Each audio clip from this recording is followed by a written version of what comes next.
Dear friends, let's start with the second lecture of rotational motion. In the first lecture, what we have seen? We have defined the moment of inertia. Moment of inertia is a tensor quantity. It is defined as sum of product of mass of each particle and square of its distance from axis of rotation. That is, moment of inertia is equal to mass into distance square, that is kilogram meter square और gram centimetre square, और इसका dimension होता है m1 L2 T0। तो हमने moment of inertia अच्छे से देख लिया था, ठीक है। अब हम आगे बढ़ते हैं। मोमेंट ऑफ इनर्शिया अलग अलग ऑब्जेक्ट्स का हमें लर्न करना पड़ेगा, अलग अलग एक्सिस के लिए।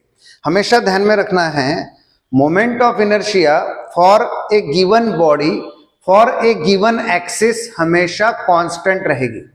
यानी अगर हमने दिए हुए बॉडी का एक्सिस वही रखा तो उस बॉडी के लिए मोमेंट ऑफ इनर्शिया हमेशा कांस्टेंट रहेगा, पर दिए हुए बॉडी का हमने एक्सिस बदल दिया तो उस बॉडी का मोमेंट ऑफ इनर्शिया भी बदल जाएगा। जैसे हमारे पास एक रॉड है, अब इस रॉड का मोमेंट ऑफ इनर्शिया के लिए मैं एक सेंट्रल एक्सिस ले लेता हूं। देखो यहां पे मेरे रिंग फिंगर की तरफ, इस रॉड का मैंने ये रिंग फिंगर एक्सिस ले लिया, इस रॉड को मैंने ऐसा रोटेट किया तो इसका मोमेंट ऑफ इनर्शिया होगा कुछ।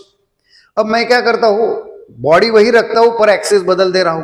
अब देखो बॉडी का एक्सिस मैंने एंड पॉइंट से लिया, यहां पे एक्सिस सेंट्रल पॉइंट पे था तो मोमेंट ऑफ इनर्शिया कुछ था, मैंने अब एक्सिस एंड पॉइंट पे ले लिया, मोमेंट ऑफ इनर्शिया बदल गया। तो जैसे गिवन बॉडी के लिए जब तक एक्सिस नहीं बदलेंगे तो मोमेंट ऑफ इनर्शिया भी नहीं बदलेगा, पर गिवन बॉडी के लिए हम अगर एक्सिस बदल देंगे तो मोमेंट ऑफ इनर्शिया बदल जाएगा। क्या इतना क्लियर है? अब हम देखते हैं बेसिक फॉर्मूले for moment of inertia for different bodies. आप इसे अच्छे से ध्यान दें, अच्छे से लर्न करें। सबसे पहले हमारे पास मान लो एक रॉड है, मैं जो भी स्टेटमेंट बोलूंगा आप उसको लिखें और उस स्टेटमेंट को उसी तरह से लर्न करें। अब हमारे पास रॉड है, इस रॉड की लेंथ में कैपिटल L मान ले रहा और इस रॉड का टोटल मास में कैपिटल M मान रहा। तो हमें रॉड का मोमेंट ऑफ इनर्शिया लेते समय दो स्टैंडर्ड एक्सिस ध्यान में रखने हैं। एक तो moment of inertia of a rod about an axis which passes through its centre and perpendicular to its plane. Moment of inertia of a rod about central axis, और वो एक्सिस कैसा है, उस रॉड के लेंथ को perpendicular है। Moment of inertia of a rod about an axis passing through its centre of mass and perpendicular to its plane, इसको हम IC से रिप्रेजेंट कर देंगे ml²/12। आपको ये अच्छे से लर्न करना है। इसका क्या मीनिंग है, क्या इसका यूज है, हम बाद में देखेंगे। पहले moment of inertia of a rod about an axis passing through its centre of mass and perpendicular to its plane is ml²/12। आप यही स्टेटमेंट बना के लर्न करें।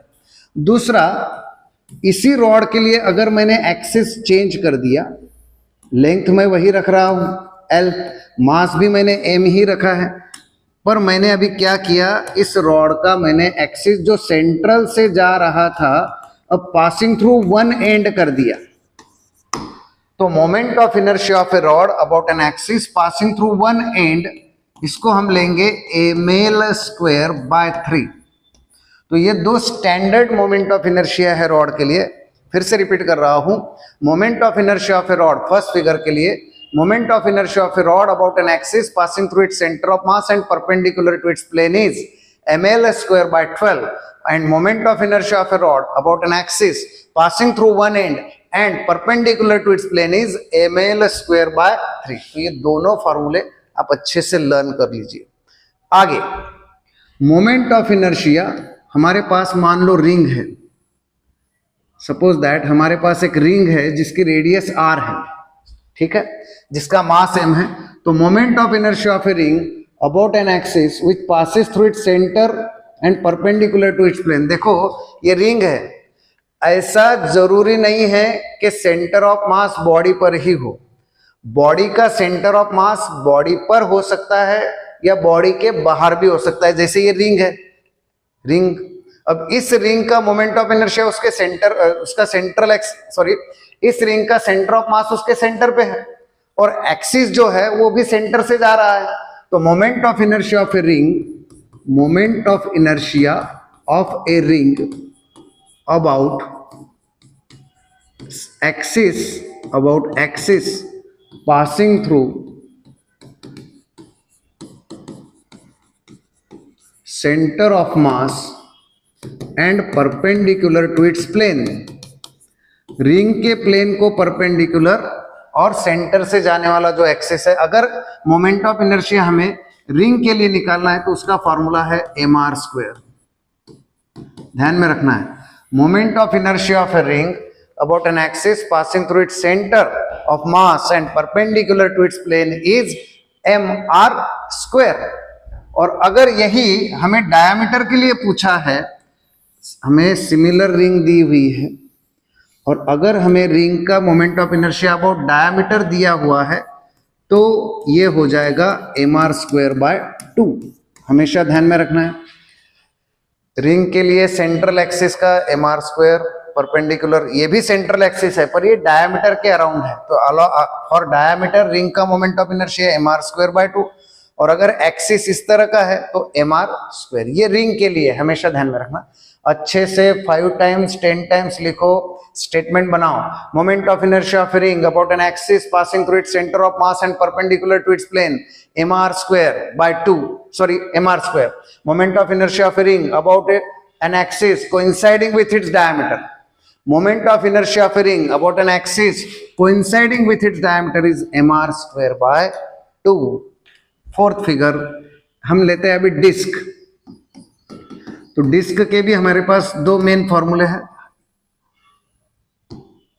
Consider we have a disc, moment of inertia of a disk about an axis passing through its center of mass and perpendicular to its plane is mr²/2।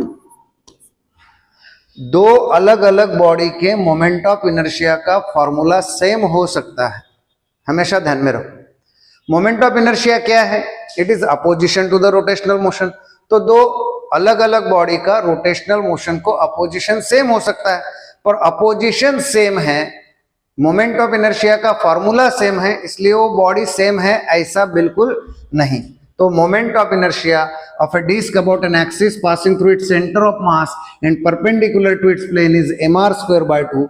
और यही अगर diameter के around पूछा disc के लिए तो mr²/4। Statement ध्यान में ले, moment of inertia of a disc about an axis coinciding with its diameter is mr²/4। Moment of inertia of a disc, ये सेकंड फॉर्मूला है, moment of inertia of a disc about an axis coinciding with its diameter is mr²/4, about central axis mr²/2। अच्छे से आप इसको learn करें।